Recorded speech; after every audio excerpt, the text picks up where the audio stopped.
Willow, come. Let's go, girl. Come on. Good girl. Come on. Yeah. Sit. Good girl. Down. Willow. Willow.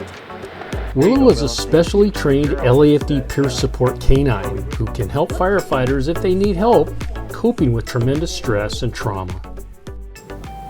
Anybody want to share anything like that? I was on an incident right down the street from here that killed a firefighter. And I think about that every day. It's pretty hard, even now, to tell you guys. It's pretty hard. But I drive by and we see that plaque every day. It's right out there. And that's the second fireman I've seen leave this world. Firefighter, excuse me.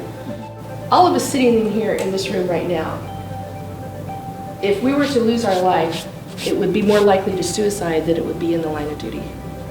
So you're going out and you're fighting a fire, and you're cutting a hole in the roof, and it's blowing out all four sides, and you're working on it.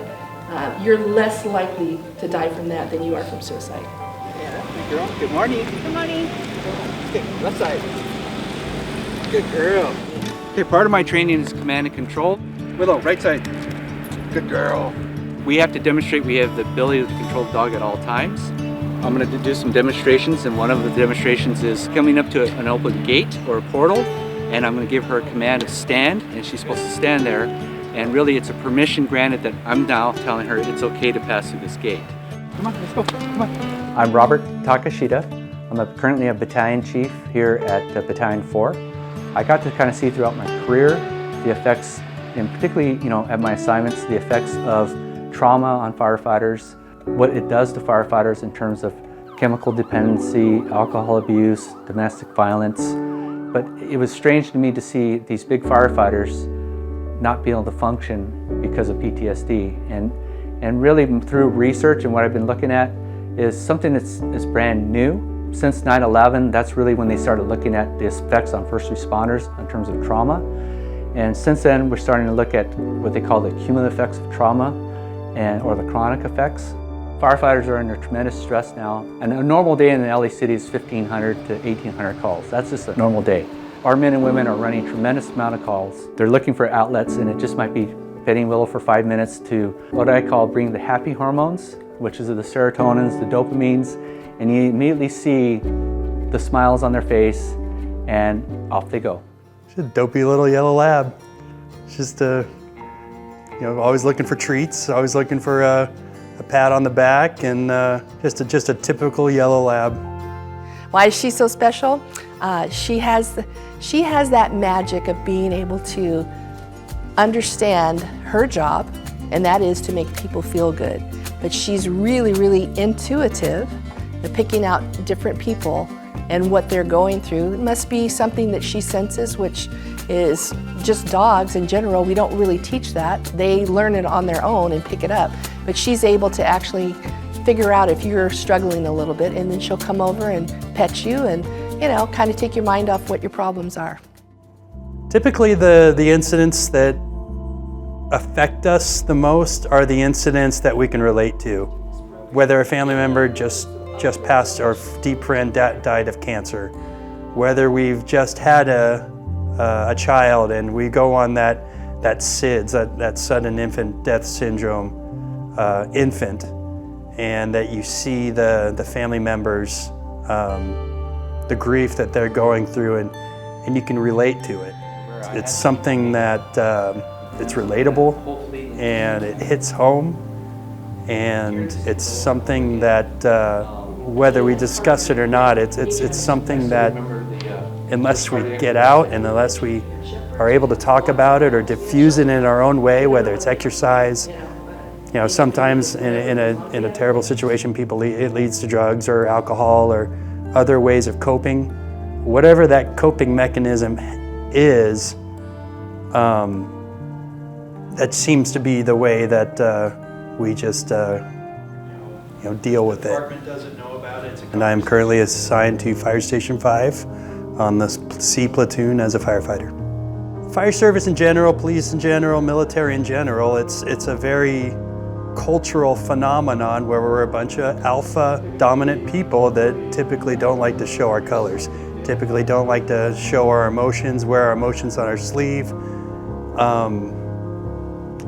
And I think it's changing. It's definitely changing for the better. part of the prevention plan is to introduce Willow, introduce the canines to help bring some normalcy. Morning, everybody. Morning. Well, hey, thank you everybody for coming.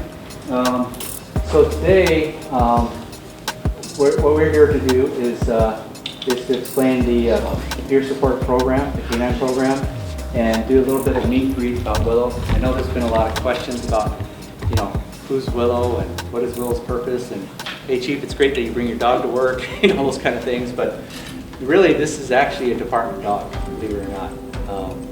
The peer support canines have been very successful. We'll share a lot of information with you about what firefighters are experiencing and what the effects of what you guys are seeing are actually doing to you. Over and over again, I hear this common term, hey, the cup's full. The cup's full. And what I relate that to is their cup is full of this cumulative effects. And how do they empty out the cup? Is you bring a little bit of happiness and joy into their lives. And, you know, Willow loves her belly rubs. And that seems to bring happiness and gratification for the members. Because, you know, ultimately they realize this is part of our profession, is that we deal with the bad. That's just the way it is. And we're always hoping for a positive outcome, but sometimes those outcomes are not what we want. And so in the end, you know, they have coping mechanisms and to build their resilience and how to move forward. We've changed from that. I volunteer for the Patriotic Service Dog Foundation. They're located in Murrieta, California. And it's a facility where we actually train service dogs for service members and for first responders. And talked to the owner, Tom Tackett, and asked him about letting us have peer support dogs. And so we had a good collaboration with that, and turns out that we can actually take a dog that is being trained to be a service dog, but actually make their application into a bigger arena, which is the fire department. So a little bit about Willow. She's 5 years old. People think she's a yellow lab, an English lab. What is she? And she's actually an English lab. But funny, in the United States they don't call them English labs, they call them yellow labs. But you can see she's a little bit squattier, her face is a little bit squishier, but she's actually an English lab. We even had today, as we were sitting in a group, we know the people that are in there, and some of them actually said, I'm not going to say anything. They just, you know, were afraid to be on camera. Guess what? You know, they asked great questions and they ended up sharing stuff. I think that's the magic of canines, is they're able to do that. And we, in peer support, really want that to be a benefit to us, because sometimes words aren't needed. So the Patriotic Service Dog has their motto as 22 to 0. 22 veterans a day killed themselves. That's terrible, right? But for this foundation, anybody who's got a dog has not killed themselves, which is great. Scientifically, they've done studies where they've noticed that a person's blood pressure will go down just by simply petting a dog. And when you have someone like Willow that is just a lovable dog and very agreeable with the people she's around, her whole butt wiggles whenever she wags her tail. So it's her emotion of just looking at her makes you feel happy. When we get all stressed out, we build up cortisol, a stress hormone that's in our body.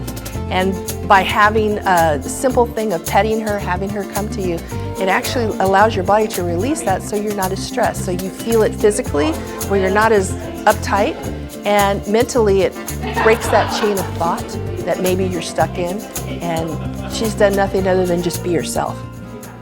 I'm on the latter part of my career. My legacy is being known as Willow's dog handler. That's great. I truly care about this department, so I want to leave the department in a better position and with a better program. And I see the true value of, you know, these peer support canines and the value they bring to the membership. And hopefully, we don't have so many firefighters that their cups are full. We continue to be the #1 department we are, and investing, you know, into our firefighters' mental health and safety. And so this is my legacy now. This is what I want to leave behind.